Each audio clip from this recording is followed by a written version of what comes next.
1962 के भारत चीन युद्ध के बाद लता मंगेशकर ने ये गीत लाल किले की प्राचीर से गाया था, जहां जवाहरलाल नेहरू भी मौजूद थे। इस लड़ाई में भारत की चीन से हार हुई थी और चीनी सैनिक तेजपुर के नजदीक तक पहुंच आए थे। वहां के उपायुक्त वहां से भाग चुके थे और ये डर था कि तेजपुर पर कब्जे के बाद चीनी असम के मैदानी इलाकों में उतर आएंगे। शुक्र ये रहा कि इस भाषण के कुछ घंटों के भीतर ही चीन ने एक तरफा युद्ध विराम की घोषणा कर दी और वापस अपने क्षेत्र में चले गए। लगभग 1 महीने तक चले इस युद्ध में भारत के 1383 सैनिक मारे गए, 1047 घायल हुए और 1696 सैनिक लापता हुए और 3968 सैनिकों को चीन ने युद्धबंदी बनाया। चीन ने इस युद्ध में 722 सैनिक खोए और उनके 1697 सैनिक घायल हुए। युद्ध की नींव एक तरह से 1950 में ही रख दी गई थी, जब चीन ने तिब्बत पर नियंत्रण किया था। चीन ने कभी भी मैकमोहन लाइन को दोनों देशों के बीच सीमा के तौर पर स्वीकार नहीं किया। दोनों देशों के संबंधों को उस समय बहुत बड़ा धक्का लगा जब 1959 में तिब्बत के दलाई लामा भागकर भारत आए और भारत ने उन्हें राजनीतिक शरण दे दी। मैंने जाने माने राजनीतिक विश्लेषक इंदर मल्होत्रा से पूछा कि अगर भारत ने दलाई लामा को अपने यहाँ शरण नहीं दी होती तो क्या भारत चीन युद्ध नहीं हुआ होता? दलाई लामा अगर वहाँ से आ रहे हैं तो उनको नहीं मना किया जा सकता। ये देश जो है ये गौतम बुद्धा का देश है, उसको हमने निकाल दिया हो यहाँ से, वो दूसरी बात है। तो दलाई लामा का आना ध्यान लाजमी था। नेहरू को मालूम था कि ये उनको बहुत परेशान करेगा, लेकिन नेहरू को जो ये नहीं मालूम था वो ये कि माओ से तुंग ने ये तय कर लिया था कि वह हिंदुस्तान को और जवाहरलाल नेहरू को एक सबक सिखाना है। इस युद्ध में मुकाबला 2 असमान सेनाओं में था। भारत की ओर से 10 से 12 हजार सैनिक लड़ रहे थे तो चीन ने उनके मुकाबले 80,000 सैनिक उतारे हुए थे। चीनी ऊंचाई पर थे और पहाड़ पर लड़ने का उनका अनुभव भारत से कहीं बेहतर था। इस युद्ध में भाग लेने वाले ब्रिगेडियर लक्ष्मण सिंह कहते हैं, पहले तो पोजीशन गलत थी, दूसरे हमारे पास कोई प्रॉपर हथियार नहीं थे, मतलब कि आर्टिलरी सपोर्ट नहीं था। 2 गन थी जो कि आउट ऑफ रेंज थी, उनके पास 80 बम थे। तो हमारे पास जो थे स्नो क्लोथिंग नहीं था, हमारे पास माइंस नहीं थी, हमारे पास डिगिंग इक्विपमेंट नहीं था, मतलब हमारे पास कुछ नहीं था सिवाय राइफल और 50 राउंड। और हमारी जो पोजीशन थी वो वैली में थी, चाइनीज जो थे ऊपर थे। They had a road right up to this ridge on which they were deployed, and our everything was man porter. It was coming on the कमर पे पोर्टर लेके आते थे। 2 दिन का रास्ता था जहाँ हमारा सामान पड़ा था, तो खाना जो हम लाते थे खुद ही खा लेते थे वो लोग। नेफा में तैनात 7वीं ब्रिगेड को उसके हाल पर ही छोड़ दिया गया था। चीनी न सिर्फ बेहतर सैनिक तैयारी के साथ आए थे, बल्कि संख्या में भी भारतीयों पर कहीं भारी थे।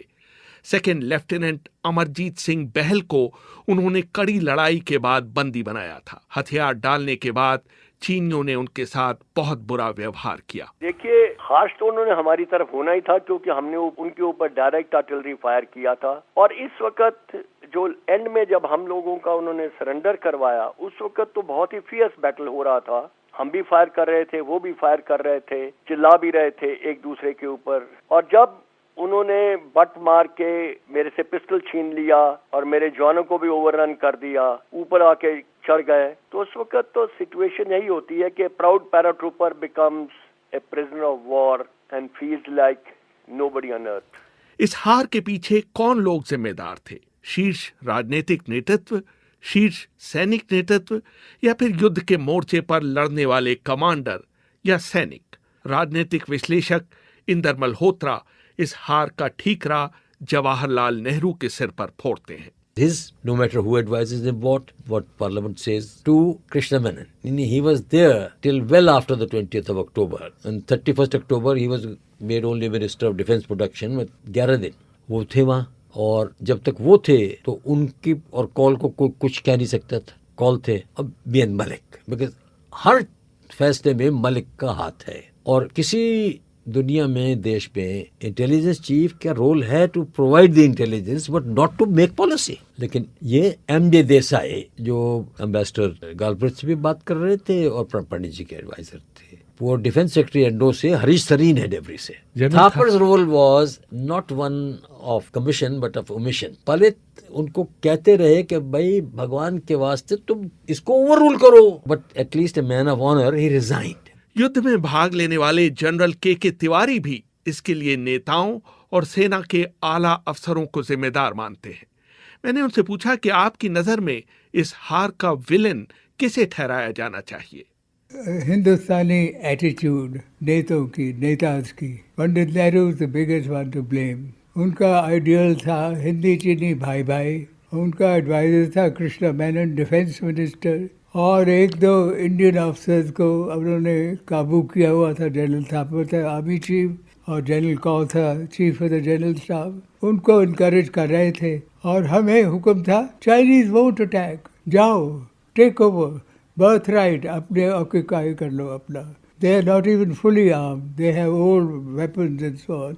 Only 1 in 3 people is armed, thing like. ये ऐसी रिपोर्ट हमारे पास आती थी जब हम उधर थे 61, 62 में।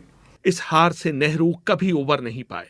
प्रधानमंत्री पद पर वो बने जरूर रहे, लेकिन चीन का विश्वासघात उन्हें अंत तक सालता रहा और मई 1964 में उनका देहावसान हो गया। इंदर मल्होत्रा कहते हैं, कोई लीडर किसी भी देश में जितनी बेइज्जती हुई इस देश की, उसको सरवाइव नहीं कर सकता था। यहाँ पे कोई सवाल ही नहीं था कि उनके जाने का या निकाले जाने का। और अगर आप देखें उनका सेक्रेटरी 3 में, he continued to be the still a respected leader. And हाँ, स्टेचर वो नहीं था, इंटरनेशनल स्टेचर खराब हो गया था, तो he was not the same man and he didn't survive the war as a matter of fact. इस हार ने नेहरू का राजनीतिक कद तो कम किया ही, भारत के मनोबल को भी उसने गहरी चोट पहुंचाई।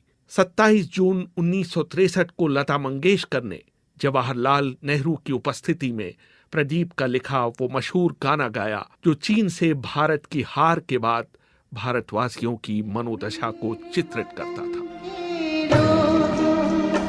जरा आँख में भर लो पानी, जो शहीद हुए हैं उनके जरा याद करो। इस गीत ने नेहरू की आंखों में आंसू ला दिए, लेकिन आंसुओं भर से तो रणनीतिक नाकामी, अपर्याप्त सैनिक तैयारी और वास्तविकता से दूर रहने की कमी को तो छिपाया नहीं जा सकता।